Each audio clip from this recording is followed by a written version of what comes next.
आज के ये जो मेरा वीडियो है वो टीडीएस सीरीज का फोर्थ वीडियो होने वाला है। इसमें हम लोग देखेंगे कि अगर हम लोग टीडीएस का कंप्लायंसेस नहीं करते हैं तो हम लोग के ऊपर क्या पेनल्टी है, क्या फीस है, क्या इंटरेस्ट है, ये सारा चीज हम लोग यहाँ देखेंगे। ठीक है, तो बोलता है what are the consequences of TDS defaults and non payment to government. तो यहाँ पे देखेंगे हम लोग कि सिंपल सा बात है कि आखिर क्या क्या इशू आ सकता है। तो देखिए यहाँ पे ये बहुत ही इंटरेस्टिंग टॉपिक है, थोड़ा ध्यान से देखना होगा। ठीक है, अब देखिए यहाँ पे क्या क्या किस किस केस में हम लोग को जो है वो इशू आ सकता है, क्या क्या पेनल्टी वगैरह लग सकता है। तो देखिए यहाँ बोलता है सबसे पहले ये जो पॉइंट है, in case of non deduction और लेस डिडक्शन और डिले डिडक्शन का बात कर रहा है। ठीक है, इसका क्या मतलब हुआ कि टीडीएस कब डिडक्ट करने का लाइबिलिटी आता है। तो टीडीएस डिडक्ट करने का लाइबिलिटी आता है पेमेंट और credit which ever is earlier. Payment और क्रेडिट का क्या मतलब है, मान लीजिए आप कोई भी प्रोफेशनल सर्विस लिए तो उस पर आपको टीडीएस डिडक्ट करना है। अब उस सर्विस के अगेंस्ट में या तो पहले आप एडवांस पेमेंट करिएगा या फिर आप उसका उसका बिल आएगा सबसे पहले। ठीक है, या सर्विस करके चल गया फिर बिल देगा, तो आप बिल बुक करिएगा पहले या फिर पहले एडवांस पेड करिएगा। दोनों में जो सबसे पहले होगा उस समय आपको टीडीएस डिडक्ट करना पड़ेगा। अब लेट सपोज अप्रैल में ये काम हो गया, आपको अप्रैल में टीडीएस डिडक्ट करना था लेकिन आप टीडीएस डिडक्ट अप्रैल में नहीं किए, आप क्या किए कि मई में डिडक्ट किए। तो इस केस में क्या हुआ कि डिडक्शन करना था अप्रैल में, आपको अप्रैल में करते तो 7 मई तक जमा कर देना था, लेकिन अब क्या हुआ कि आप मई में डिडक्ट किए। तो उस केस में क्या समस्या आ जाएगा, उस केस में आपके सामने इशू आ जाएगा कि 2% का इंटरेस्ट लग जाएगा। यहाँ पे इंटरेस्ट काम कैसे करता है पता है, यहाँ पे इंटरेस्ट आपको काम करेगा इस तरह, जैसे अप्रैल है तो अप्रैल से अगर 30 अप्रैल तक है तो 1 महीना, अगर 1 मई हो जाएगा ना तो 2 महीना लग जाएगा। ठीक है, और फिर तो डेट ऑफ डिडक्शन में हमेशा आपको ध्यान रखना है, डेट ऑफ डिडक्शन जो है सही समय पे करना है। अगर आप डेट ऑफ डिडक्शन में लेट करते तो 1% का इंटरेस्ट लगेगा मंथली। ठीक है, मंथली 1% या पार्ट देयर ऑफ। अब ऐसा नहीं कि 10 दिन हुआ है तो 10 दिन का लगेगा, नहीं, पूरा 1 महीना का लगेगा। ठीक है, अब नेक्स्ट देखते हैं, पहला तो हो गया कि हम लोग अगर डिडक्शन लेट से करें तो। अब दूसरा केस यहाँ पे आता है कि ठीक है हम तो डिडक्ट कर लिए लेकिन हम पेमेंट लेट से करें, तो इसके लिए हम लोग को ड्यू डेट पता होना चाहिए। तो ड्यू डेट क्या होता है, तो हर एक महीना, जैसे अप्रैल है तो अप्रैल में जो भी टीडीएस डिडक्ट किए हैं इसका ड्यू डेट क्या होगा, 7 होगा पेमेंट करने का। उस केस में हम लोग को क्या करना पड़ेगा, हम लोग को 7 मई तक टैक्स डिपॉजिट करवा देना है। लेकिन अगर 7 से 8 हो गया ना तो हम लोग को ना 3% का इंटरेस्ट लग जाएगा। बोलेगा क्या कि आप अप्रैल में डिडक्ट किए थे तो अप्रैल में जमा कर देना था। ठीक है, तो अप्रैल का 1 महीना आप जाके मई में भी लेट से जमा कर रहे हैं तो उस केस में भी आपको पूरा 2 महीना का 3% इंटरेस्ट जो है मतलब लेट पेमेंट पे आपको देना पड़ेगा। ठीक है, तो ये था लोअर डिडक्शन और लेट पेमेंट से रिलेटेड।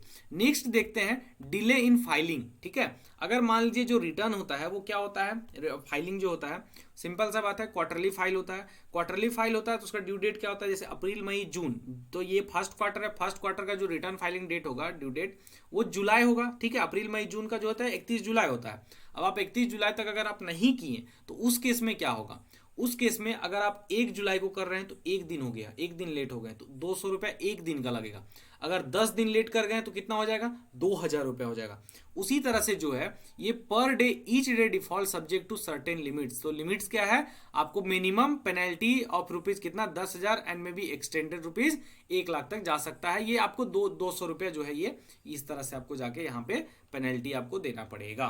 बोलता क्या है, in case of delay payment देख लिए हम लोग। ठीक है, डाउनलोड, अब देखिए मान लीजिए कुछ भी हो रहा है, कोई भी इशू आ रहा है, आप रिटर्न डालें तो आपको आउटस्टैंडिंग डिमांड आ गया, तो उस केस में आपको क्या करना होता है, जस्टिफिकेशन रिपोर्ट डाउनलोड करना होता है। जस्टिफिकेशन रिपोर्ट डाउनलोड करके और सारा डिटेल वहां पे प्रोवाइड करके देख के कि आखिर कहां से कैसे डिमांड रेज हुआ है, तो उस केस में आपको यहाँ पे सारा चीज देख के और उसको उसके अनुसार से आप कंप्लायंस कर सकते हैं। बोलता है विद इफेक्ट फ्रॉम 1 जुलाई, बोलता है 2020 failure to TDS statement within the prescribe time shall make deductor liable to पे।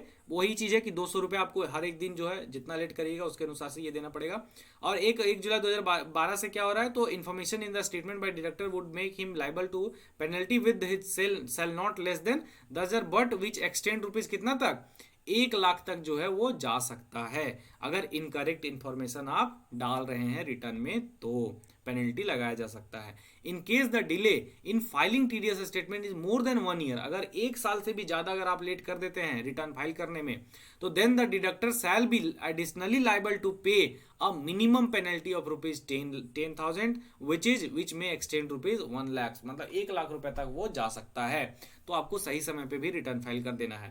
फिर बोलता है failure to apply for TAN, अगर आप सही समय पे अगर आप टैन अप्लाई नहीं करिए तो टैन अप्लाई नहीं करिएगा तो आप तो टीडीएस का कोई कंप्लाइंस ही नहीं कर पाएगा, तो उस केस में जो पेनल्टी है वो 10,000 रुपये है। अगर आप क्या बोलता है कि failure to apply for TAN or quote correct TAN by the deductor may result in a penalty, ठीक है, करेक्ट नहीं होगा, इनकरेक्ट टैन अगर रिपोर्ट करता है तो 10,000 का भी पेनल्टी लगाया जा सकता है। फिर लेट फाइलिंग हम लोग देख लिए, being statutory nature can not be waived of, ये सब चीज हम लोग देखे, तो ये सारा कंप्लायंसेस है। और सबसे बड़ा कॉन्सिक्वेंसेस क्या होता है कि जो भी टीडीएस पे आप टीडीएस डिडक्ट नहीं की, मान लीजिए कि सर्विसेज पे टीडीएस डिडक्ट का डिडक्शन का लायबिलिटी बन रहा था और उस पर आप टीडीएस डिडक्ट नहीं किए, तो उस केस में आपके साथ क्या होगा कि आपका जो एक्सपेंस है वो डिसअलाउ हो जाएगा, और वो एक्सपेंस डिसअलाउ जैसे होगा तो आपका प्रॉफिट बढ़ जाएगा, और आपका प्रॉफिट बढ़ जाएगा तो क्या हो जाएगा, आपको उस पर टैक्स देना पड़ जाएगा। तो ये हम लोग सारा चीज देखें कि क्या क्या कॉन्सिक्वेंसेज है। अगर हम लोग शॉर्ट टर्म में बोले तो हम लोग को इंटरेस्ट जो है दो केस में लगता है। पहला केस है कि लेट डिडक्शन में, और दूसरा केस है लेट पेमेंट में। लेट डिडक्शन में क्या होगा, 1% का इंटरेस्ट लगेगा, और लेट डिडक्शन में 1.5% का इंटरेस्ट लगेगा।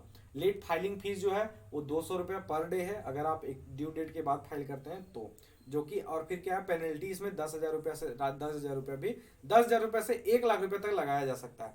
मतलब कि आपको 200 रुपया तो एक एक दिन में देना ही है, वो तो देना फिक्स है, लेकिन अगर पेनल्टी जो लगेगा वो तो फाइन हो गया, फीस हो गया, लेट फीस हो गया, लेकिन आपको आपके ऊपर जो पेनल्टी लगेगा वो 10,000 से लेके 1 लाख रुपए तक वो पेनल्टी लग सकता है। तो इसलिए कॉन्सिक्वेंसेस को ध्यान में रखते हुए टीडीएस का सही से कंप्लायंस करिए और सारा चीज फॉलो अप करिए। Thank you so much for having, thank you.